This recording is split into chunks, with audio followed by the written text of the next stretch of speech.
Today and tomorrow are going to be some wild recaps because we have to talk about the A's moving to Las Vegas. Right now, it's pretty much confirmed that the Oakland Athletics have bought a piece of land in Vegas, so we'll talk about that later on. Fernando Tatis Jr. is officially coming back today, so we're going to recap his performance tomorrow. Make sure you guys stick around, hit that subscribe button. Joey Gallo, he just came off the IL. He's already bashing home runs for the Twins, so stay tuned for that. Aaron Judge had one of the best starts to a game I've ever seen. He robbed Shohei Ohtani, then he went yard, and Mad Max Scherzer, as the title says, he was ejected for having sticky stuff on his hand. Also, as I'm recording this intro, breaking news, Madison Bumgarner has been DFA'd by the Diamondbacks. Wow, we got to talk about that as well. But first, I have to give a massive shout out to today's sponsor. We are back at it again with Sorare MLB. Now, the only problem is, I'm getting cooked.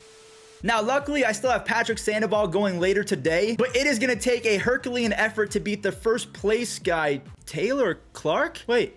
Hold on. Is this an actual MLB player in first place? Whether it is or it isn't, that person is currently in first place and they're about to win a free limited card. Now, because week 6 is almost over, it's time to jump into my week 7 draft. For my starting pitcher, I'm going to give Julio Urias the edge just over Pablo Lopez. For my offensive players, we're going to go Vladimir Guerrero Jr., Ozzie Albies. You know I have to go with Mike Trout. We're going to go Juan Soto as an extra hitter. And then for my flex, I think I'm going to go with Pablo Lopez because the trend that I'm seeing, if we go to the first place teams, usually the trend is that they have 2 starting pitchers, so they have Nathan Eovaldi and Eric Lauer. They have a beast closer, so if you are going to take anything away from this video and you want to start your journey on Sorare MLB, pick 2 pitchers and a really good closer, you should be good. Because you can save a lot of points with lesser players, and then someone like Jack Sawinski can go off for 63 points in a single week. But as you can see, my week 7 team is officially registered, so make sure you guys get in there before it actually starts. One more time, shout out to Sorare MLB for sponsoring today's recap.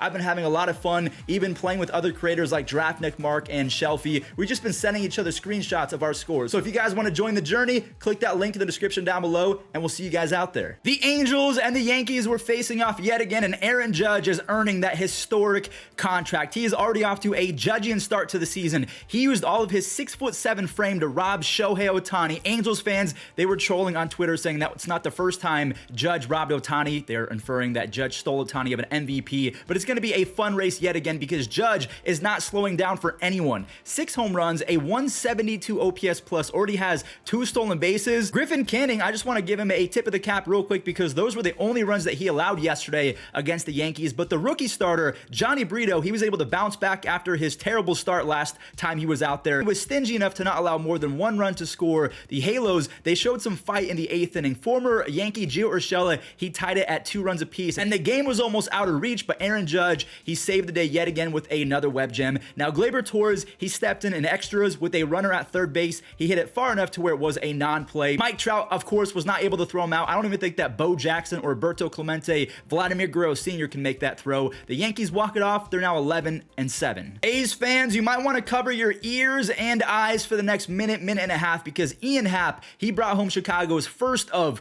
12 runs. Now, it took a few innings for the scoring to get going. There's Patrick Wisdom ripping a 2-run triple. He has a 754 slugging, which leads all of the National League. Justin Steele, he was on the mound. He looked very good yet again, striking out 5 over 6 innings. He is now 3-0 on the season after this beatdown. Eric Hosmer, he poured salt in the wound, and Luis Torrens, he got it to double-digit runs after clearing the bases in the 9th inning. Okay, he got a little bit of help from the A's defense, but whatever. Nick Madrigal, he is now hitting 345 on the season after that 2-run single. The Cubs have now won 4 in a row, and they all but broke the Oakland Athletics because at midnight, and I just want to preface this by saying I am so sorry to the fans of Oakland. Now, as a Las Vegas native, I am pumped up about having a big league team, but I hate that it's at the expense of another fan base. I feel terrible. I'd rather MLB expand than steal another team from another fan base. But yeah, at midnight, the Oakland management put out an email or a statement, and of course, they did it while everyone was sleeping so they could try and avoid the bad press, but ultimately, bad press is inevitable.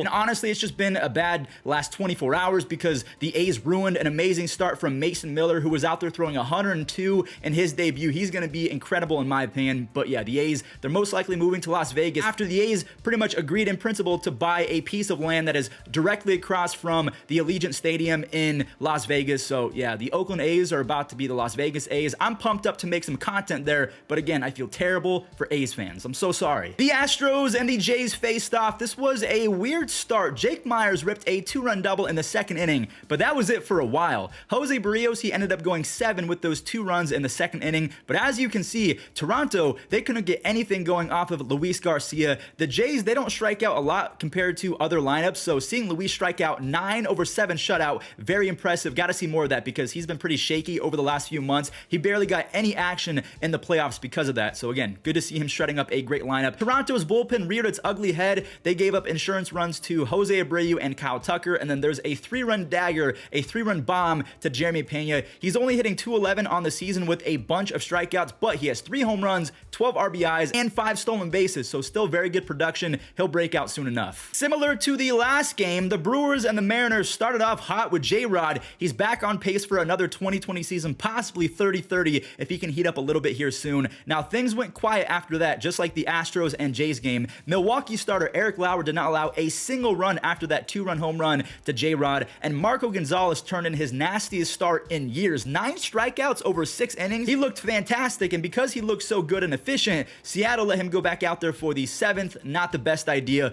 Luke Voit got Milwaukee on the board, and then rookie Bryce Terang yet again delivered in the clutch, this time on a 2-run single. Rowdy Tellez added to it with his 14th RBI of the season, so Eric Lauer gets a very unlikely W because Seattle's bullpen, they're usually nails. Yeah, not nails in yesterday's contest. So both the Cubs and the Brewers have won 4 in a row, and that division is going to be a wild race to the finish line if the St. Louis Cardinals can start heating up here soon. I hate to be disrespectful, but the Cardinals were facing off against Madison Bumgarner, so if they're going to start heating up against any team, it's going to be against the Diamondbacks and the washed up Madison Bumgarner. Yeah, he is a slump buster for sure. Again, if you're struggling, face Mad Bum and everything will be fine yet again. Dylan Carlson, he has always been amazing against lefties. He has a little RBI double. He then stole third base and scored on an errant throw. Wilson Contreras knocked in Nolan Arenado to make it a 3-run inning off of Madison Bumgarner. Now, staying with Mad Bum, he was yelling at Wilson Contreras, and it's sad to say that Madison Bumgarner is now just a washed up old man who is yelling at clouds. Wilson gets the final laugh because he gets on base and then scores on a Jordan Walker single, and then there's the career ender possibly if Madison Bumgarner does not get picked up. I would say that he should hang it up because he has been horrific. That 3-run home run to Edmund gives Madison Bumgarner a 5.23 ERA since joining the Diamondbacks. This year, he's allowed 19 runs and 15 walks in 16 innings.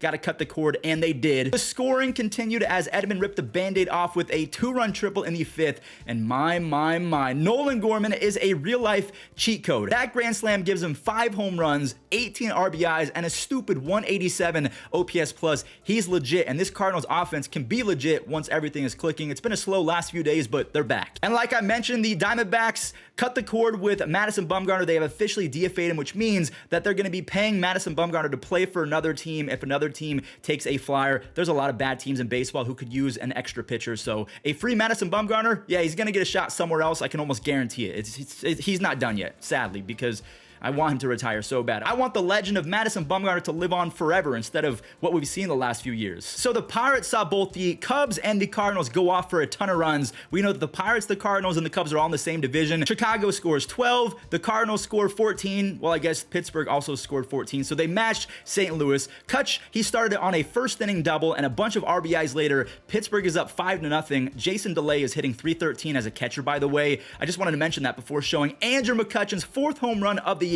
4 home runs, 3 stolen bases while sporting a crazy .417 on base percentage due to him having more walks than strikeouts. One of the coolest comeback stories I have ever seen. Johan Oviedo, he got even more help after a towering 460-foot moonshot from Rodolfo Castro, who has 13 home runs and a 113 OPS plus over his last 89 games. Oviedo, he might have stolen the ace crown from Mitch Keller and Roansy Contreras because he has a 2.22 ERA and 25 strikeouts on the season. Pittsburgh put up a fat 14 spot. They've won 3 in a row. The Rays and the Reds, this game was over the second it started. Yandy Diaz is up to 6 home runs and a 182 OPS plus. He is proving that 2022 was no fluke. He is that good at hitting baseballs.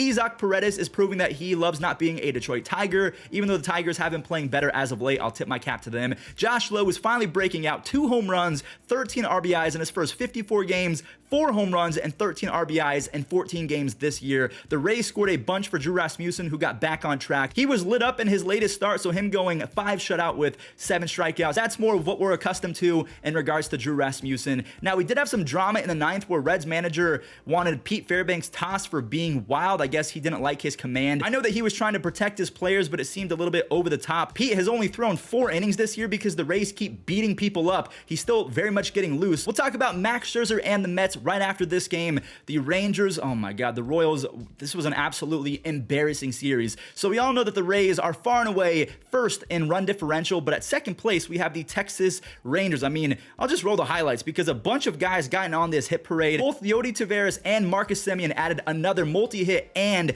multi-RBI performance to their 2023 belt. So did Jonah Heim, but we'll get to him in just a second. Ezekiel Duran only had 1 hit on the day, but boy did he make it count. There's a 3-run double. That's huge. His first extra base hit of the season. This Jonah Heim guy don't miss. A 311 batting average with 3 home runs on the season. He has 22 doubles, 19 home runs, and a 105 OPS plus over his last 140 games. Remember, he is a defensive wizard as a catcher as well. So 2 things to talk about after that swing. Again, Texas is now second in run differential. They have outscored their opponents by almost 50 runs, and they don't even have Corey Seager. And then second, Scott Barlow has been a trash can to begin the season. So his trade value, who was at an all-time high last year, they didn't trade him, and now it's completely tanking. The Royals are just a stupid franchise, in my opinion. All right, let's talk about this Mets and Dodgers game. Max Scherzer was on fire to begin this one versus his former team, but that great start quickly turned into a sticky situation. No, literally, he was tossed for what the umpires deemed the stickiest stuff they've ever felt, and an umpire said it stayed on his fingers for innings after. Scherzer swore on his kids' lives that it was just rosin. I believe Max Scherzer, by the way. He would have to be an idiot to go out there and cheat after having to change gloves because the umpire said, hey, you have some sticky stuff in your glove. He changed gloves. He knew that he was going to be checked another time. Again, he would have to have 0 brain cells to go out there and be cheating because we all know that he was going to get checked again. Now, he said that he washed his hands with alcohol in front of an MLB rep, but it wasn't good enough. Now, one thing I do want to mention, the umpire that tossed him, Phil Cuzzy, he has been involved in all 3 substance ejections. There's only been 3 since they were banned a few seasons ago. Every single one of them has included this guy, so he's kind of reminding me of an older gentleman who still thinks that the iCloud is actually in the sky. Regardless, Scherzer gets an automatic 10-game ban, and he will appeal. Back to the game itself, Brandon Nimmo is a flat-out star. He is #1 in F-WAR after that 2-run, 431-foot bomb. Mark Cannon doubled in some big-time cherry-on-top runs, and the Mets came away with a big W after losing Max Scherzer in the 3rd. Shout out to Jimmy Yakubonis, that is a real name, for holding it down after Scherzer left the game after getting tossed out. The Padres and the Braves, will talk about Tatis after the highlights. Juan Soto, I think he heard me talking smack on Twitter as well as in yesterday's recap that he's really good at getting on base, but the batting average, it's not really there right now. He took out all of his frustrations on that baseball right there. He's got 4 home runs and 19 walks